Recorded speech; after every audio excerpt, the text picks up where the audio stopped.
Mortal Engines by Philip Reeve, Part 2, Chapter 24, An Agent of the League. The strange light in the north had died away, and the long thunderclap had spent itself, echoing and re-echoing from the walls of the old volcano. Mastering their panicked horses, the men of the Black Island came on, along the margins of the bog, amid a drum roll of galloping hooves and the torn silk sound of wind-blown torches.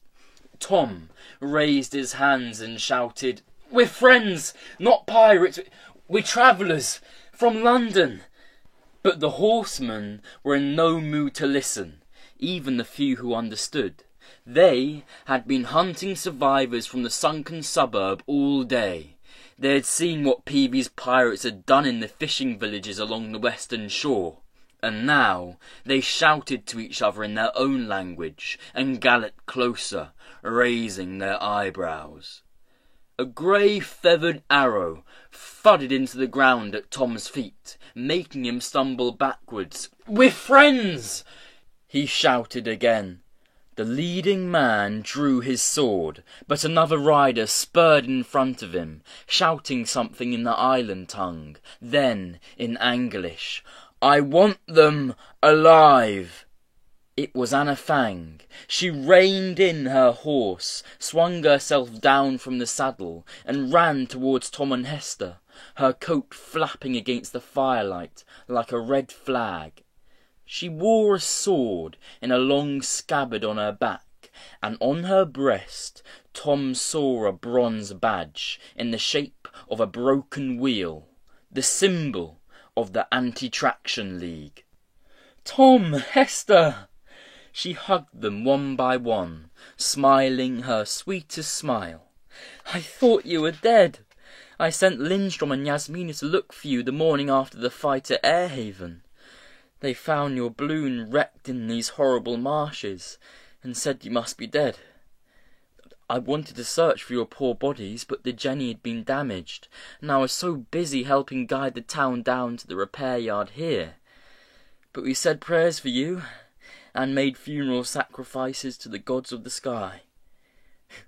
Do you think we could ask them for a refund?" Tom kept quiet. His chest was hurting so that he could hardly breathe, let alone speak. Anyway, the badge on the aviatrix's coat told him that Peavy's stories had been true. She was an agent of the League. He wasn't charmed anymore by her kindness and her tinkling laugh. She shouted something over her shoulder to the waiting riders, and a couple jumped down from their ponies and led them forward, staring in wonder at Shrike's corpse. "I have to leave you for a while," she explained. "I'm taking the Jenny north to see what devilry has lit up the sky. The islanders will look after you. Can you ride?" Tom had never seen a horse before, let alone sat on one, but he was so dazed with pain and shock that he could not protest as they heaved him up into the saddle of a shaggy little pony and started to lead it downhill. He looked back for Hester and saw her scowling at him, hunched in the saddle of a second pony. Then the knot of riders closed about her, and he lost sight of her in the narrow, crowded streets of the caravanserai, where whole families were standing outside their homes to stare at the northern sky, and dust and litter whirled between the buildings as Airhaven dipped overhead, trying out its rotors one by one. There was a small stone house where someone found a seat for him, and a man in black robes and a big white turban who examined his bruised chest. "Broken," he said cheerfully. "I am Ibrahim Nazgul, physician. 4 of your ribs are quite smashed up." Tom nodded, giddy with pain and shock, but starting to feel lucky that he was still alive, and glad that these people weren't the anti-tractionist savages he had been expecting. Dr. Nazgul wound bandages around his chest, and his wife brought a steaming bowl of mutton stew and helped Tom to eat, spooning it into his mouth. Lantern light lapped at the corners of the room, and in the doorway the doctor's children stood, staring at Tom with huge dark eyes. "You are a hero," explained the doctor. "They say you fought with an iron djinn who would have killed us all." Tom blinked sleepily at him. He had almost forgotten the squalid little battle at the edge of the bog. The details were fading quickly, like a dream. "I killed Shrike," he thought. "All right, so he was dead already technically, but he was still a person. He had hopes and plans and dreams, and I put a stop to them all." He didn't feel like a hero. He felt like a murderer, and the feeling of guilt and shame stayed with him, staining his dreams as his head dropped over the bowl of stew and he slipped away into sleep. Then he was in another room, in a soft bed, and there was a blustery blue and white sky beyond the window, and a patch of sunlight coming and going on the lime-washed wall. "How are you feeling, Stalker Killer?" a voice asked. Miss Fang stood over him, watching him with the gentle smile of an angel in an old picture. Tom said, "Everything hurts." "Well enough to travel? The Jenny Hanover is waiting, and I would like to be away before sundown. You can eat once we're airborne. I've made toad in the hole with real toad." Where's Hester?" Tom asked groggily. "Oh, she's coming too." He sat up, wincing at the sharp pain in his chest and the memory of all that had happened. "I'm not going anywhere with you," he said. The aviatrix laughed as if she thought he was joking, then realised he wasn't and sat down on the bed, looking concerned. "Tom, have I done something to upset you?" "You work for the League," he said angrily. "You're a spy, no better than Valentine. You only helped us because you hoped we'd tell you things about London." Miss Fang's smile faded entirely.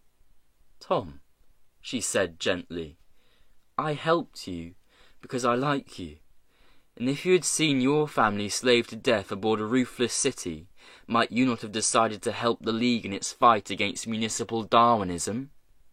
She reached out to brush the tousled hair away from his forehead, and Tom remembered something he had forgotten, a time when he was very little and very ill, and his mother had sat with him like this. But the badge of the League was still on Miss Fang's breast, and the wound of Valentine's betrayal was still raw. He would not let himself be tricked by smiles and kindness again. "You kill people," he said, pushing her hand away. "You sank Marseille." "If I had not, it would have attacked the 100 Islands, killing or enslaving hundreds more people than I drowned with my little bomb." "And you strangled the raisin of somewhere or other?" "The Sultana of Palupanang." The smile came flickering back. "I didn't strangle her. What a horrible suggestion. I simply broke her neck. She let amphibious rat cities refuel at her island, so she had to be disposed of." Tom didn't see that it was anything to smile about. He remembered Raylan's men, slumped in the shadows of the Iroquois at Staines, and Miss Fang telling him they were just unconscious. "I may be no better than Valentine," she went on, "but there is a difference between us. Valentine tried to kill you, and I want to keep you alive. So, will you come with me?" "Where to?" asked Tom, suspiciously. "To Shangguo," she replied.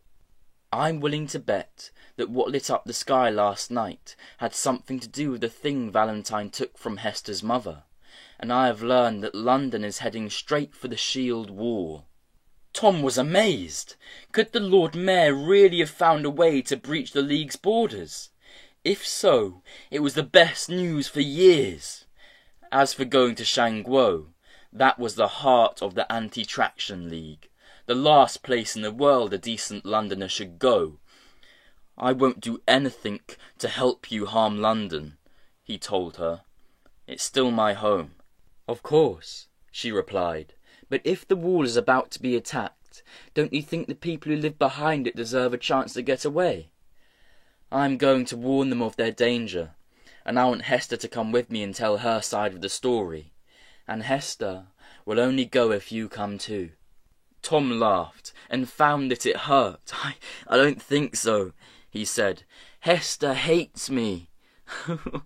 "Nonsense," giggled Miss Fang. "She likes you very much. Did she not spend half the night telling me how kind you have been, and how wonderfully brave you were killing that machine man?" "Did she?" Tom blushed, feeling suddenly proud. He didn't think he would ever get used to Hester Shaw and her seesawing moods. Nevertheless, she was the closest thing he had to a friend in this huge, confusing world, and he still remembered how she had pleaded with Shrike for his life. Wherever she was going, he had to go too, even into the savage heartland of the League, even to Shang Guo. "All right," he said, "I'll come."